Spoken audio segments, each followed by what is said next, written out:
Hello, everyone. My name is Jessica White, and I serve as the Communications Specialist for the Planck Center for Leadership and Public Relations. Today, we'll be talking about championing diversity and inclusion to recruit and retain top talent.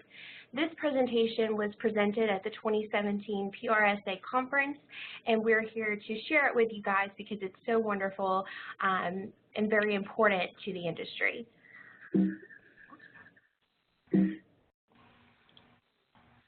I'll turn it over so the panelists can introduce themselves, and then we'll get started. Hi, everyone. I'm Juan Man from University of Georgia, that I teach public relations at the University of Georgia and also conduct PR research. Hi, my name is Brian Rabber. I'm the head of the Department of Advertising and Public Relations at the University of Georgia, and am glad to be a part of this panel. And my name is Patrick Ford. I am in two capacities. I am a professional in residence at the University of Florida College of Journalism and Communications, and I am vice chair of Burson-Marsteller worldwide public relations and communications firm. Okay, good morning, everyone, again. So before we start our discussion, I'd like to briefly share the objectives of our presentation with you. Through this presentation, we'd like to share insights about how diversity and inclusion initiatives help to recruit and retain millennial professionals in public relations. We also would like to link our research findings to diversity and inclusion tactics that can be used to engage millennial employees in the workplace.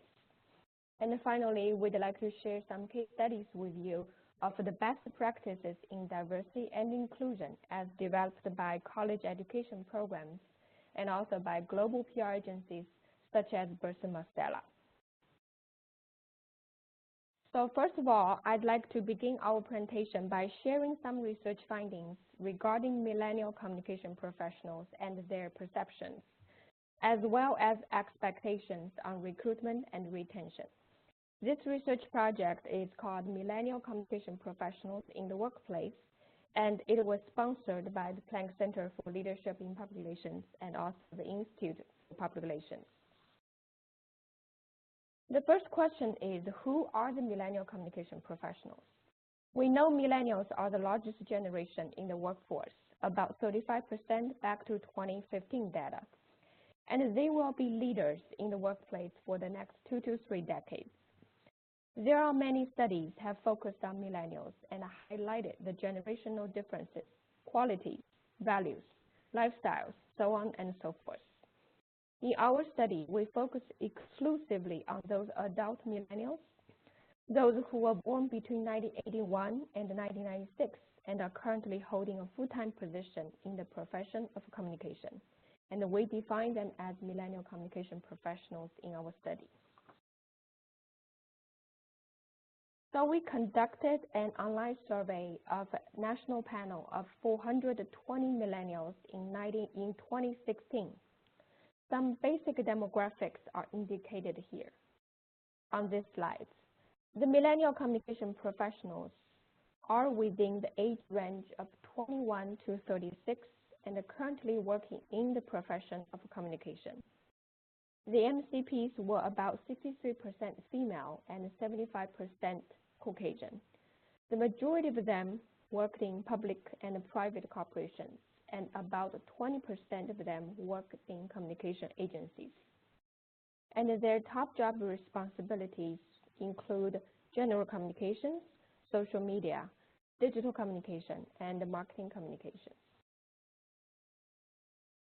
So in this study, we asked the millennial communication professionals self-perceptions on their workplace values and attributes, job engagement, leadership capabilities, leadership development, organizations recruitment and retention drivers, and also their expectations on careerism outcome based on all the efforts that organizations have been made to develop them to be future leaders. And also, in order to find out the perceptual gaps, we conducted a twin survey of 420 managers who supervise and manage the millennial communication professionals in their organizations. In this survey, we focused on collecting managers' assessment on millennials in many of the same areas we asked before, such as workplace values, engagement in the job, and also in the organization, leadership development and leadership capabilities, recruitment and retention drivers from the manager's perspective. Like previous studies, we found many significant differences between millennials' self-perceptions and the managers' observation of millennials. And particularly for the manager group, we asked them to report the size of millennials that they had opportunity to work with and to supervise, which ranged from small, such as 1 to 5 millennials, to relatively large, more than 16, as showed on this slide. So in this presentation, we will share results of their assessment on work-life social value as related to diversity and inclusion initiatives. So our results showed both millennials and the managers agreed that they value diversity and inclusion. About 4 items that we asked in the questionnaire specifically linked to diversity and inclusion, such as we value diversity people at work, we value work-life quality more than income, we are very supportive of social causes and socially responsible companies, and we prefer working teams and value team collaboration. And both millennials and the managers showed a very high percentage of agreement on all those 4 items that we asked. And on items related to diversity and inclusion, in terms of rating, millennials indicate they value diversity in the workplace, and they are strong supporters of social causes and socially responsible companies. Managers' assessment also confirmed millennials' strong desire in value diversity and supporting social causes. In addition, very interesting, managers rated the millennial higher in team collaboration than the millennials rated themselves. Gender matters. Our study also found women ranked most items higher than male millennials. When asked about their own value on diversity-related questions, women are more significantly positive than men. Female millennials believe they value more diversity, and they are more supportive of social causes and socially responsible companies. We also assessed the critical role diversity is playing when organizations recruiting for top talent. In our surveys, we list about 10 important recruitment drivers in helping millennials make a job decision when they look for jobs. Out of the 10 drivers, there are 3 specifically relevant to organizations' recruitment efforts in increasing diversity and inclusion. Both millennials and the manager believed it is important for organizations to address their efforts in increasing diversity when recruiting for top talent. And the rating results showed that actually millennials have been attracted to organizations by their efforts and initiatives in diversity and inclusion, either addressing job description, websites, or simply through the interview process by sharing the different efforts organization has been making. So overall, millennials said they are ambitious, they're passionate about work, and they value diversity and social responsibility. They want to work for an organization who shares the same values with them. And also in our study, in both surveys, we asked about organizations' retention efforts in diversity as perceived by millennials and the managers. Not surprisingly, organizations' retention efforts also played a critical role in retaining top talent after successfully recruited them. So both millennials and the managers agreed that diversity programs and initiatives are important as shown by the percentage on this slide. Millennials believe organizations are making efforts to support balanced work-life approach. Organizations also made efforts to create the open and positive culture to encourage diversity and collaboration. And also, they do feel organizations have been making efforts to engage in socially responsible programs and initiatives. But also, managers believe their organizations are doing much more to retain millennials than to the millennials themselves. Based on our rating results, millennials felt that their organization have done a good job in supporting the work-life balance, but they also felt that organization can do more in developing and engaging socially responsible strategies and programs. They also felt organization can do more in building up an open and positive culture that value diversity and also provide more mentoring opportunities for them. So overall, quick summarization based on research findings specifically looking at the diversity and inclusion initiatives.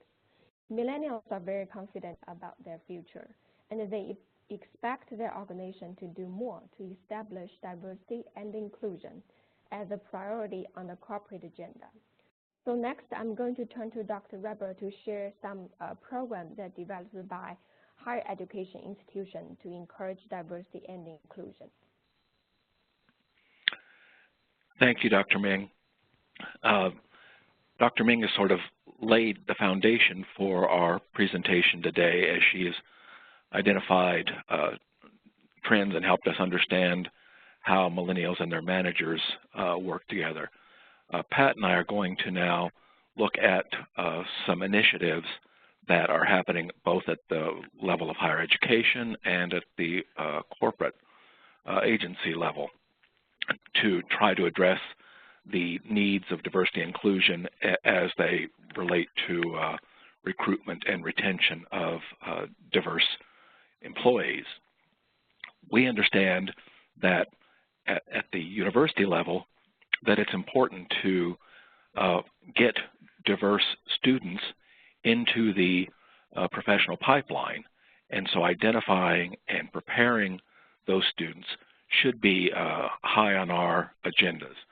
A couple of programs that I want to talk about first of all is one that has been developed by the Planck Center itself. As board members of the Planck Center, Pat and I are very proud of this initiative and appreciate the leadership that's been put into it. The Challenge for Emerging Leaders program is a program that was initiated last February of 2017, on the campus of the University of Georgia. This inaugural event had 18 students from 5 universities participating. These students were hand-selected by faculty at their universities for this experience. Not only did the students have the opportunity to learn from some of the best professionals in the industry and the best academics, they also gained crucial self-insights. They advanced their conflict management and team building skills. They acquired basic business knowledge. And along with these activities and assessments, students were divided into teams to work through a diversity case study. The program was such a success that it is going on the road, which is what I think is a best practice for academic programs, to not only be in one area, but to nurture diversity around the country. And so after having been at the University of Alabama last February, on November 9 through 11 of this year, 2017, the Challenge for Emerging Leaders program is going to engage 20 students from 5 area schools in Chicago, and it will be at DePaul University, and we're very much looking forward to that program. As this continues, we already have commitment for a 2018 Challenge for Emerging Leaders in the New York City area.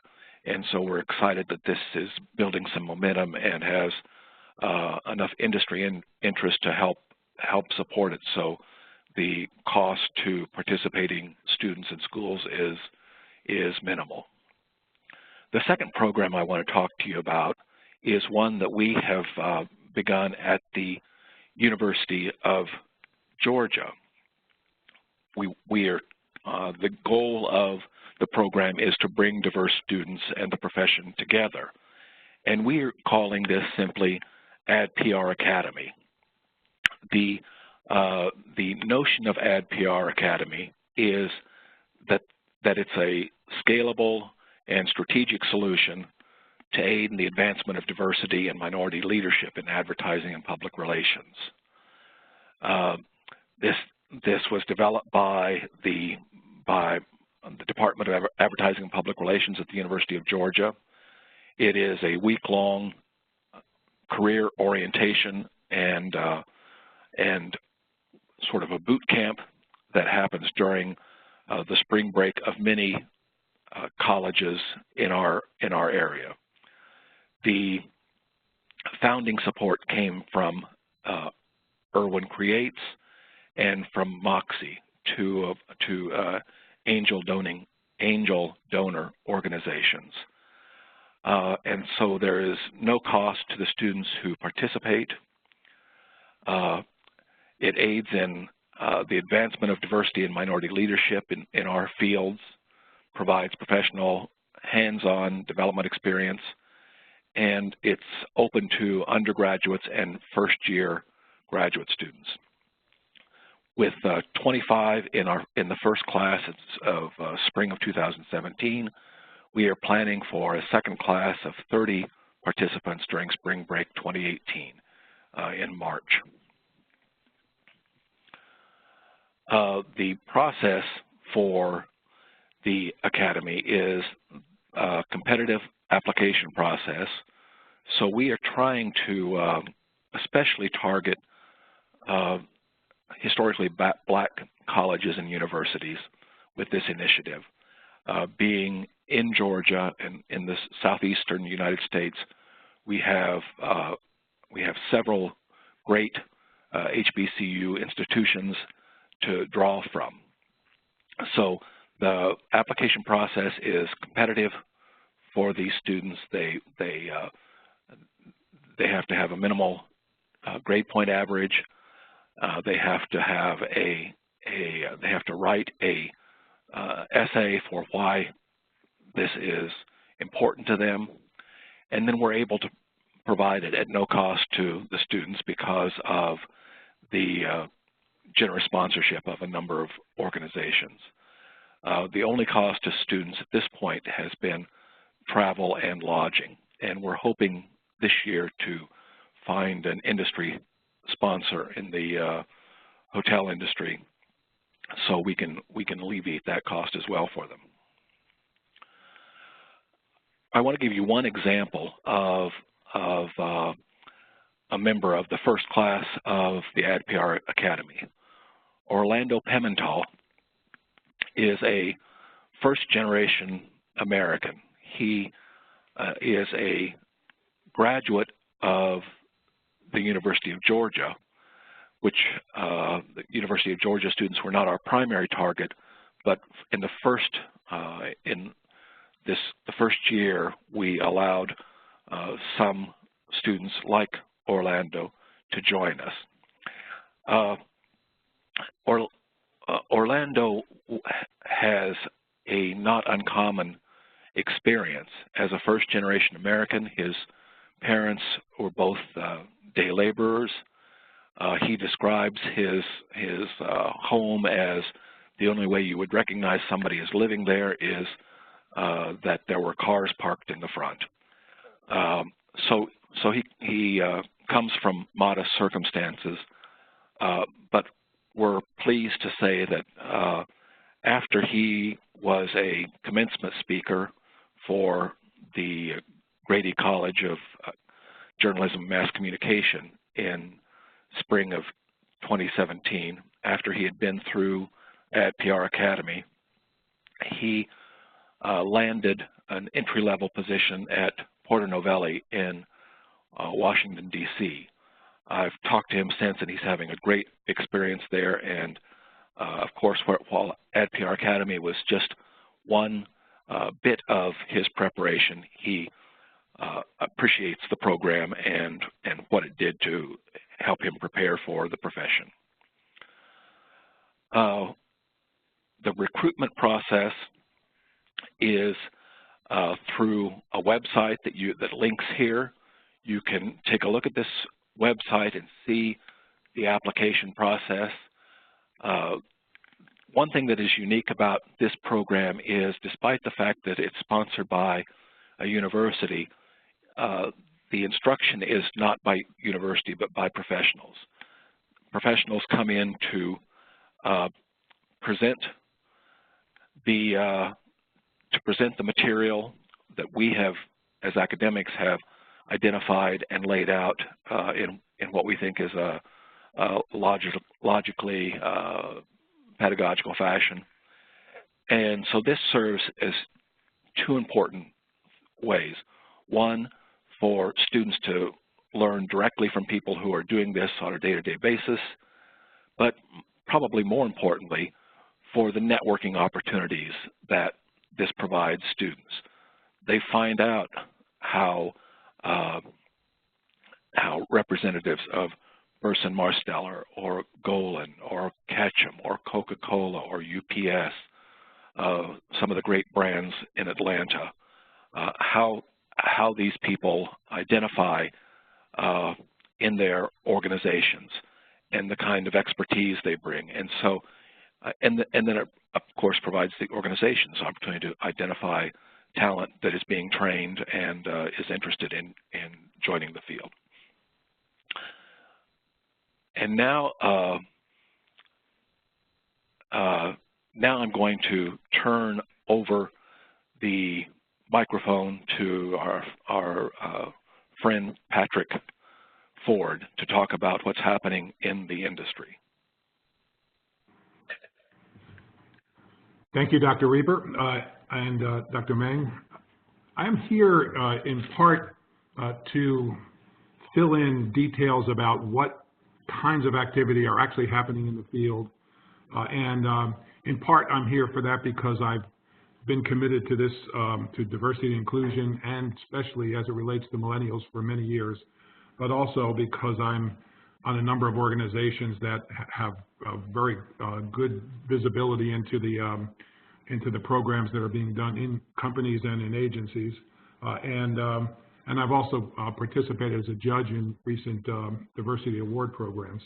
And so I would start out by saying that major agencies increasingly recognize the need for action and have a bias, and need to have a bias for action rather than just words when it comes to advancing diversity and inclusion in our profession.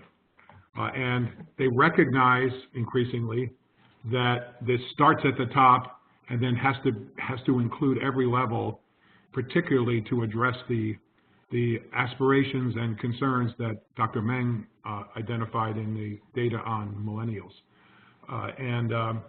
So in these programs, in these initiatives that agencies are taking, the top executives have to recognize that they need to make the resources available, which when you're in an agency setting, one of the most important resources is time, because they are usually selling their professional time, and you need to be able to enable and empower your employees to undertake these initiatives and think them up and encourage that enterprise and to then provide the support for them to do that and the time to do it. But it also needs to start at the top, because you need to create a safe environment for a broad range of discussions that especially millennials want to have in the workplace, and just were not necessarily happening when I first got into business many years ago as a baby boomer. And so we've got to be focused not just on recruiting new and diverse talent, but also retaining that talent by building a more inclusive workplace and an environment for all diverse populations to thrive. And many agencies are undertaking those initiatives. I'm going to outline some specifically being done by Burson-Marsteller, but I'll touch on some that I've seen or learned about at other agencies as well. And I would mention that the organization that represents PR agencies, which is called the PR Council, has taken up this banner as well and is doing quite a few initiatives on a whole range of issues involving diverse populations and women in leadership, and getting some very good results too. And they are co-sponsoring a very successful award program with PR Week called Diversity Distinction in Public Relations Awards, of which my firm this year, Burson-Marsteller, won the Top Agency Initiative Award, and I was extremely proud last year to win the top award for Agency Diversity Champion. So we've been very active and being increasingly recognized for that commitment in the field. I also would mention that the Holmes Report, in collaboration with the City College of New York, and specifically Angela Chikara there, completed a very interesting study recently in which they interviewed the CEOs of many of the top agencies.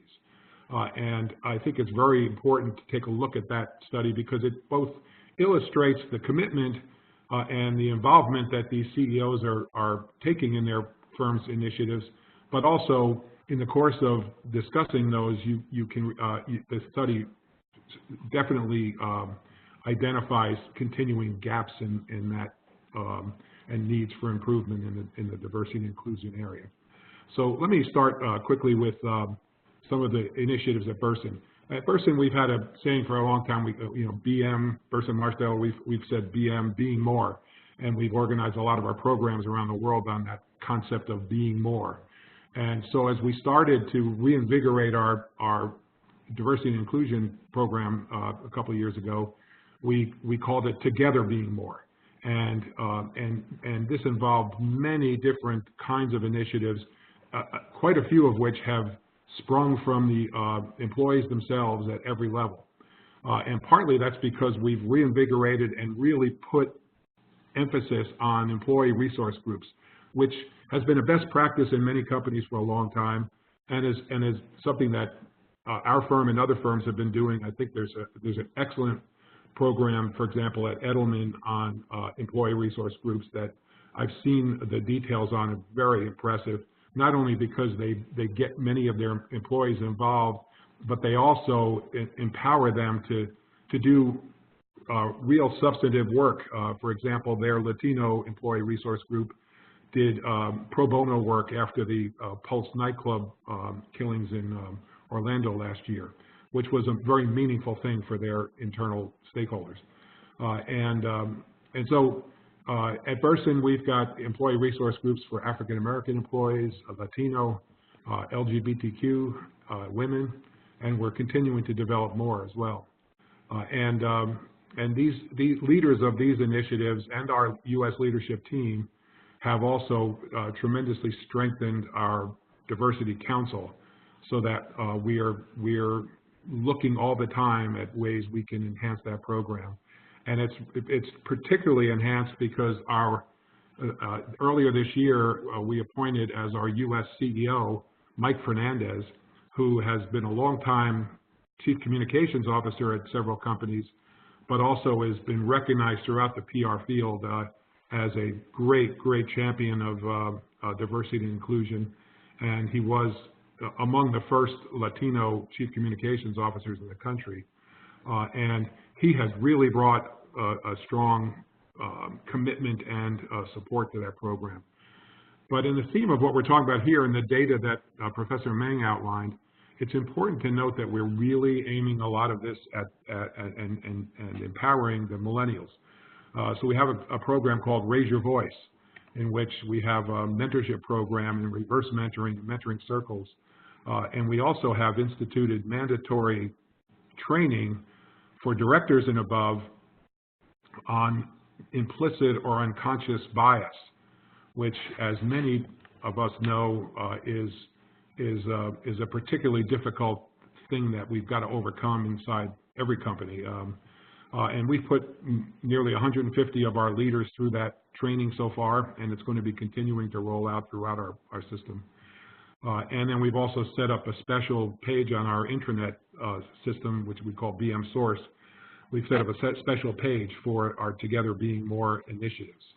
And so among those are, we've been really doing things throughout the years, but also particularly focusing on opportunities within the Heritage Months. And particularly this year was very impressive. During Black History Month, a number of our employees, and most of them millennials, recognized that that many of them were just out of school within the past few years, and they hadn't seen or heard a lot about African American pioneers in public relations.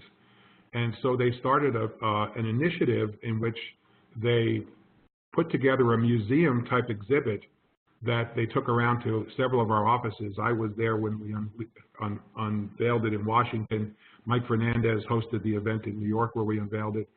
And it was a very high-quality, but also very substantive look at people like Ophir Dukes and Inez Kaiser and other pioneers in the PR field, and and Emma Bowen, and what contribution they made to the field.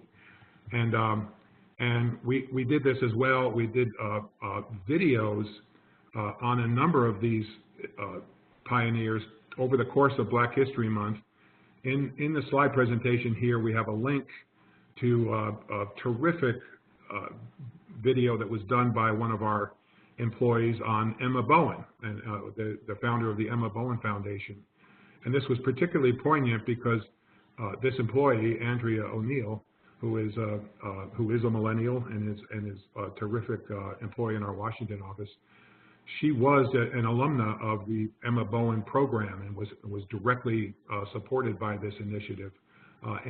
So she herself was narrating this video with great pride. But we had a number of them over the course of the month. And then we did similar exercises during our Pride Month in May, and then also during our Hispanic Heritage Month in September and October. And we're going to continue to build on these initiatives all through the year that I'll talk about in a second, but also focus that attention during these Heritage Months, and we've gotten very positive feedback, both from inside and outside the firm on those. If you look at the next slide, you can see that the involvement and participation in our, this happens to be the Pride event in our New York office, which was very well attended, and we've done similar things over the course of the other Heritage Months as well. And if we look at the next slide, we've set up over the course of the year a lot of diversity and inclusion discussion forums, and these, I can tell you, these grew out of recommendations and urging of our employees, especially quite a few of our millennial employees, who made the point to several of us in management that when they see debates going on about race and policing or LGBTQ rights or transgender rights, they're finding themselves talking about that in their own community and their own friendship circles and in their homes. But then they come to work for 8 or 9 or 10 hours a day, and they said, we're not really having those conversations, and we'd like to have them. We'd like to talk about what that means for this generation in communications in the workplace. So we have initiated a number of really excellent discussion forums on, basically some with outside speakers, some of them just for our own employees.